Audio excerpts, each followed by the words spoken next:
Ďakujem za slovo. Tak začnem tak. Na východe máme najdrahšiu vodu, najdrahšiu elektriku a nemáme diaľnicu. A teraz, keď riešime obchvat Prešova, tak je tam úplne jedna katastrofa z toho, ako si tí východňari naplánovali ten obchvat, však veľa bude stáť.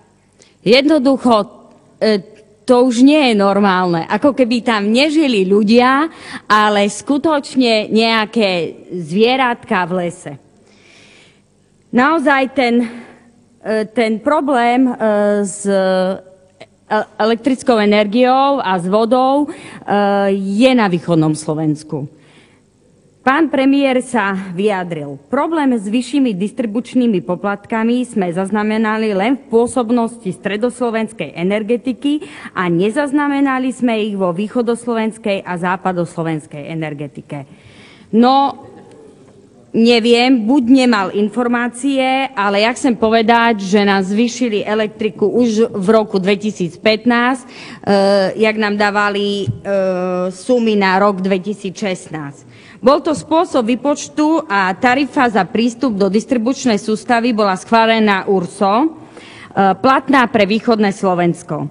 Týkalo sa to vysokej amperickej hodnoty hlavných ističov odberných miest pred elektromérom. Darmo obce z východného Slovenska písali listy, sťažnosti, vystupovali na ZMOSe. Podľa oficiálnych stanovísk im bolo povedané, nedá sa nič robiť. Obce na východnom Slovensku boli nútené vo svojich odberných miestach vykonať výmenu ističov za ističe s nižšou amperickou hodnotou. Tieto výmeny stáli obce nemalé finančné prostriedky. Istič stál 370 a museli za ňo zaplatiť 842 eur. Čiže náraz 127%. Napríklad chcem povedať v Prešove. Tiež sa to dotkne firiem alebo aj bytových domov. Napríklad prevádzka zberného dvora, ktorý má istič adekvátny odbernému miestu, minulý rok platil 226 eur, po novom 417. No podnikajte na tom východe. Podnikajte. Bytovky, obytné domy platili za výťahy osvetlenie so spotrebou 4500 kWh, v roku minulom 652, po novom 1085 eur. Žite v tých bytovkách na východe, žite tam. Rodinný dom po rodičoch.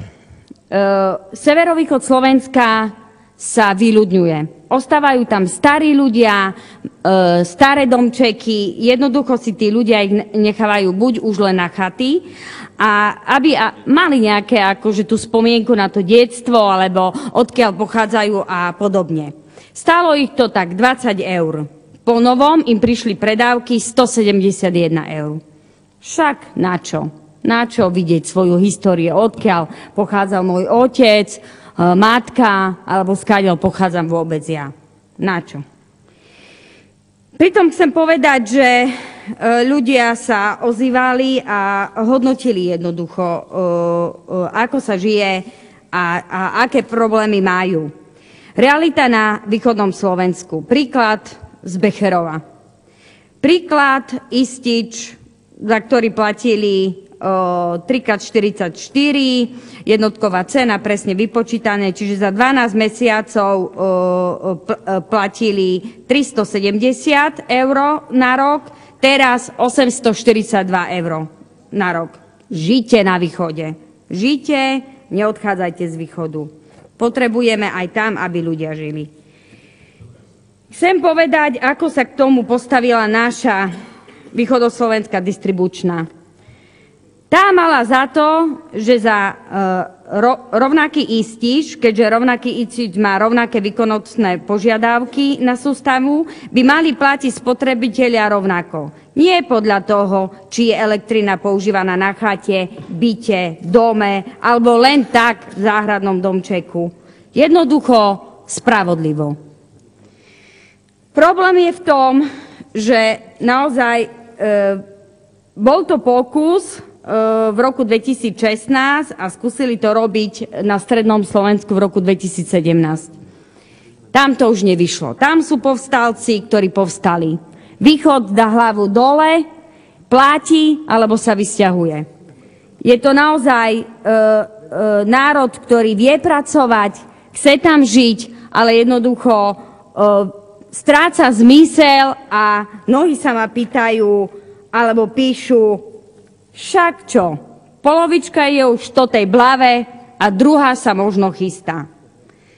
Ďakujem, aspoň som sa utvrdil, že odchod odtiaľto čím ďalej bude ten správny. Chudoba zdiera nás z každej strany. Neviem, prečo spomínajú oproti minulému roku, keď na východe VSD zvýšilo za distribúciu v roku 2014 mne istič z 60 na 240 eur. Taktiež má zaplatiť tohto roku 289 eur. V Košiciach po starom som platil predávkové platby 8,10, za minulý rok som zaplatil 49,94 bez DPH za prístup do distribučnej siete. V tomto roku to už bude 126,11 bez DPH. Áno, mám trojfázový istič, lebo varíme na indukcii. Spravil som to kvôli tomu, aby som šetril. Čakáme dieťatko a počítam každé euro. A zrazu toto.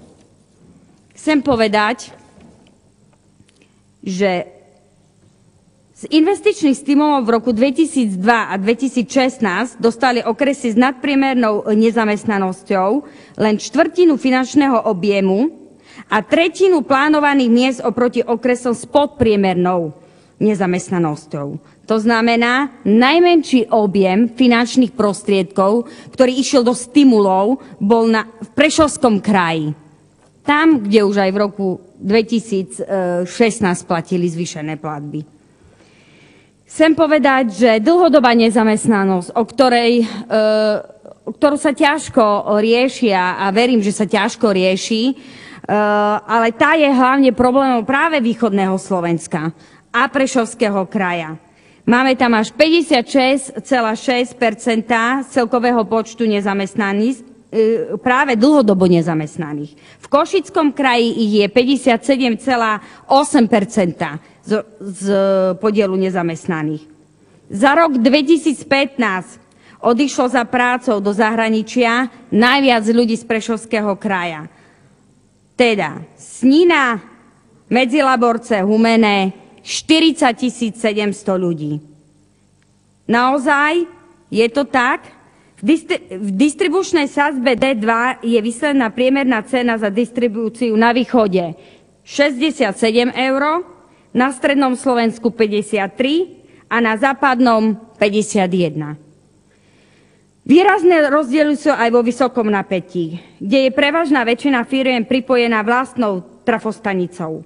Firmy majú na východe drahšiu elektriku o 20 až 25 Napríklad aj pri poľnohospodárskych družstvách pod Tatrami sú poplatky vyššie ako vo vedľajšej obci, ktorá dodáva elektrinu zo stredného Slovenska. Pokiaľ naozaj si nenalejeme čistého vína, že možno dávame istým spôsobom peniaze, ale nie je ten efekt naspäť, tak jednoducho my nikdy nevyriešime situáciu, ktorá je. A aj ľudia, tak ako na západnom Slovensku, aj na východnom Slovensku, chcú žiť a chcú byť pri svojich rodinách, nechcú chodiť mama do Rakúska, otec do Holandska a volajú eurosiroty. Jednoducho naozaj nemôžeme byť po hlave tých, ktorí sú najzraniteľnejší. Tí, ktorí na to nemajú. A ak máte naozaj, ak ja celý život robím s ľuďmi, ktorí majú, proste opatrujú zdravotne ťažko postihnutého človeka, oni sú naozaj na hranici chudoby. Na hranici chudoby. To nie je prehnané.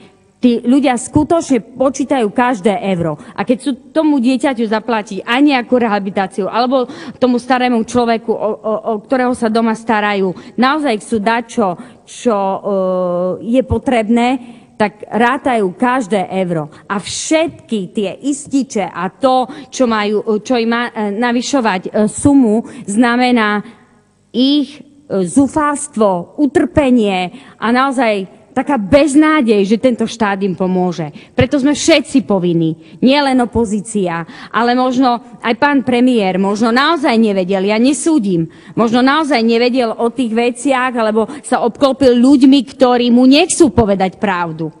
Ale jednoducho je premiérom tohto štátu a musí niesť aj politickú zodpovednosť. A práve preto budem tiež hlasovať za jeho odvolanie.